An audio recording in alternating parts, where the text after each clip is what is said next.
السلام علیکم ویورز، کیا آپ بتانا ہے؟ امید ہے کہ خیر ہے جنرل. سو ویلکم ٹو اندر ولاگ.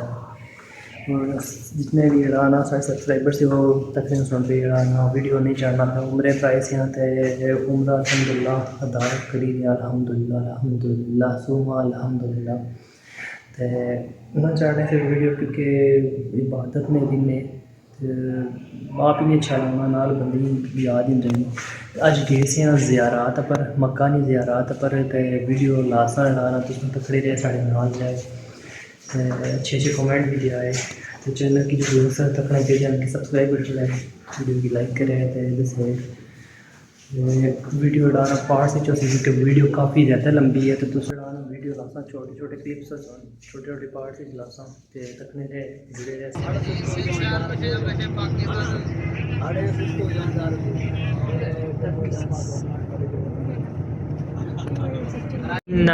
إلى ربنا لا ربنا لمنقلبون. لمنقلبون. حاجی صاحبان ایک مرتبہ نماز والا درود ابراہیمی پڑھ لیجیے. اللهم صل على محمد وعلى آل محمد كما صليت على إبراهيم وعلى آل إبراهيم إنك حميد مجيد. اللهم بارك على محمد وعلى آل محمد كما باركت على إبراهيم وعلى آل إبراهيم إنك حميد مجيد. سبحان الله سبحان الله سبحان الله الحمد لله اکبر اللہ اکبر. حاجی صاحبان الحمدللہ ثم الحمدللہ. اللہ رب العزت کا کرم ہوا، اللہ رب العزت کا احسان ہوا کہ اللہ رب العزت نے آپ لوگوں کو عمرے کی سعادت حاصل فرمائی. آمین. حاجی صاحبان اللہ رب العزت سبحان اللہ. تو حاجی صاحبان یہ مکہ المکرمہ یہ وہ عظیم شہر ہے جس شہر میں اللہ کا گھر ہے بیت اللہ، جس پر روزانہ اللہ رب العزت کی 120 رحمتیں نازل ہوتی ہیں. کتنی؟ 120 60 رحمتیں ان پر نازل ہوتی ہیں جو اللہ کے گھر کا طواف کرتے ہیں. 40 رحمتیں ان پر نازل ہوتی ہیں جو اللہ کے گھر میں بیٹھ کر ذکر و اذکار کرتے ہیں، نوافل ادا کرتے ہیں، یا کسی اور عبادت میں مشغول ہوتے ہیں، یا تلاوت قرآن پاک کرتے ہیں. 40 رحمتیں اللہ رب العزت کی ان پر نازل ہوتی ہیں، اور 20 رحمتیں ان پر نازل ہوتی ہیں جو نہ ہی اللہ کے گھر کا طواف کرتے ہیں، نہ ہی ذکر و اذکار کرتے ہیں، نہ ہی نوافل ادا کرتے ہیں، نہ کسی اور عبادت میں مشغول ہوتے ہیں. 20 رحمتیں اللہ رب العزت کی خالصتاً ان پر نازل ہوتی ہیں جو اللہ کے گھر میں بیٹھ کر اللہ کے گھر کو محبت کی نگاہ سے دیکھتے ہیں. حاجی صاحبان ایک اللہ کے گھر کو محبت کی نگاہ سے دیکھنا عبادت ہے، دوسرا صبح اٹھ کر اپنے ماں باپ کی زیارت کرنا، ان کو محبت کی نگاہ سے دیکھنا. اللہ رب العزت اس آدمی کو بھی ایک مقبول حج عمرے کا ثواب عطا فرماتے ہیں. تو کوشش کیا کریں جن کے والدین زندہ ہیں ان کی خدمت کیا کریں، ان کی ہر ضروریات کو پورا کیا کریں، کیونکہ حاجی صاحبان یہی وہ ماں باپ ہوتے ہیں جب ہم چھوٹے چھوٹے ہوتے ہیں وہ ہماری ہر ضروریات کو پورا کرتے ہیں، لیکن جب وہ بڑھاپے کی حالت میں پہنچے تو ہمارا بھی یہ فرض بنتا ہے کہ ہم ان کی ہر ضروریات کو پورا کریں. تو حاجی صاحبان ابھی ہم جبل سور کے مقام پر پہنچ چکے ہیں. یہاں پر ہم لوگ اتریں گے، ہمارے پاس 10 منٹ کا ٹائم ہوگا. ہم جبل سور کے پہاڑ کی زیارت کریں گے اور اس غار سور کی نشاندہی کریں گے. اس کے بعد ہم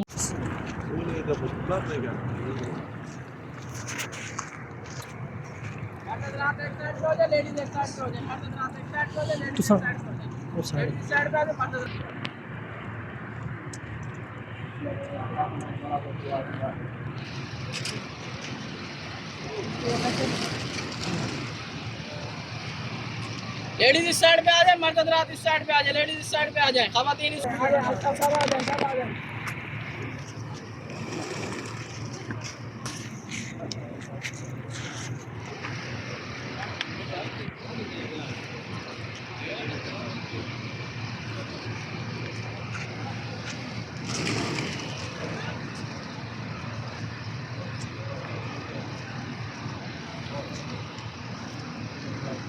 قریب آ جائیں تھوڑا ایسا، 2 منٹ بات سن لیں پھر ہم یہاں سے نکلتے ہیں.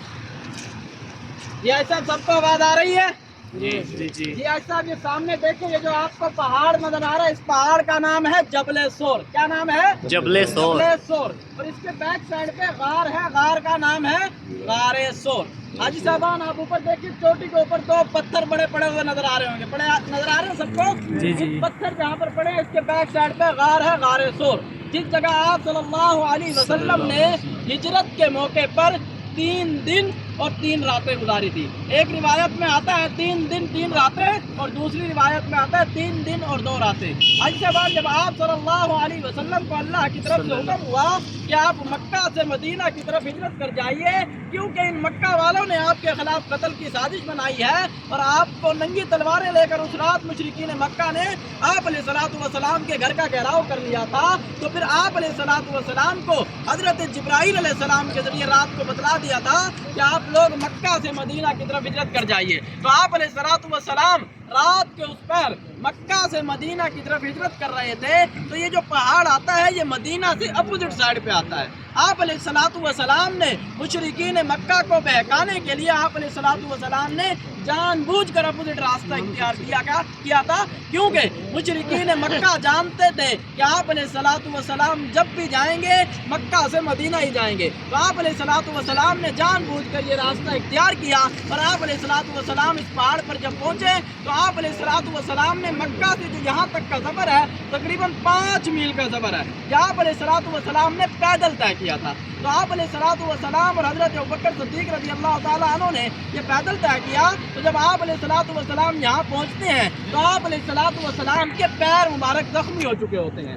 تو مشرکین جب آپ علیہ الصلوۃ والسلام کے پیر مبارک کی یہ حالت حضرت ابوبکر صدیق رضی اللہ تعالیٰ عنہ دیکھتے ہیں تو ان سے یہ بات برداشت نہیں ہوتی، تو آپ علیہ الصلوۃ والسلام سے فرماتے ہیں کہ آپ میرے ان کندھوں کے اوپر سوار ہو جاؤ، میں آپ کو اپنے ان کندھوں کے اوپر بٹھا کر اس پہاڑ کے اوپر لے کر جاؤں گا۔ تو حاجی صاحبان آپ اندازہ لگائیں کہ آج میں اور آپ لوگ آتے ہیں دور سے اس پہاڑ کی زیارت کر کے چلے جاتے ہیں، لیکن قربان جائیں حضرت ابوبکر صدیق رضی اللہ تعالیٰ عنہ پر، وہ اکیلے اس پہاڑ پر نہیں چڑھے بلکہ آپ علیہ الصلوۃ والسلام کو اس پہاڑ کے اوپر لے کر گئے تھے، اپنے کندھوں کے اوپر بٹھا کر لے کر گئے تھے۔ تو حاجی صاحبان اس پہاڑ کی جو بلندی ہے تقریباً 5000 سے 5500 فٹ کے قریب ہے۔ اس پہاڑ کے اوپر چڑھنے کے لیے آپ لوگوں کو کم سے کم 2.5-3 گھنٹے لگ سکتے ہیں۔ اگر کوئی بھی حاجی اگر کسی کی خواہش ہو آپ اس پہاڑ کے اوپر جانا چاہتے ہیں اور اس غار سور کی زیارت کرنا چاہتے ہیں تو آپ الگ سے اپنی ٹیکسی کروا کے اپنے ہوٹل پر یہاں آ سکتے ہیں۔ تو آپ سے 30-40 ریال لے گا 3-4 آدمیوں سے،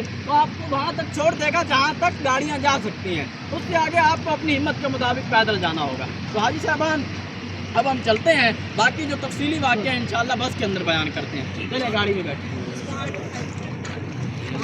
اپنے سیدھے ہاتھ کی طرف جبل سور کا پہاڑ دیکھیے، دیکھیے جبل سور کا پہاڑ آپ کے سیدھے ہاتھ کی طرف دیکھیے۔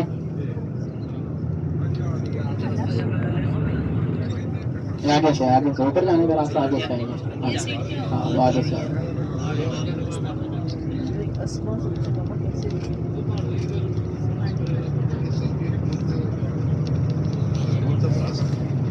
تبلیغ جاری رکھی۔ آپ علیہ الصلوۃ والسلام کو وہ تکلیفیں پہنچاتے تھے۔ آپ علیہ الصلوۃ والسلام اگر نماز کی حالت میں ہوتے تو آپ علیہ الصلوۃ والسلام کی کمر پر اونٹ کی ہوجری رکھ دی جاتی۔ آپ علیہ الصلوۃ والسلام اگر کہیں جا رہے ہوتے تو آپ علیہ الصلوۃ والسلام کے راستے میں کانٹے بچھائے جاتے، لیکن آپ علیہ الصلوۃ والسلام ہمت اور استقلال کے پہاڑ تھے۔ آپ علیہ الصلوۃ والسلام ان کی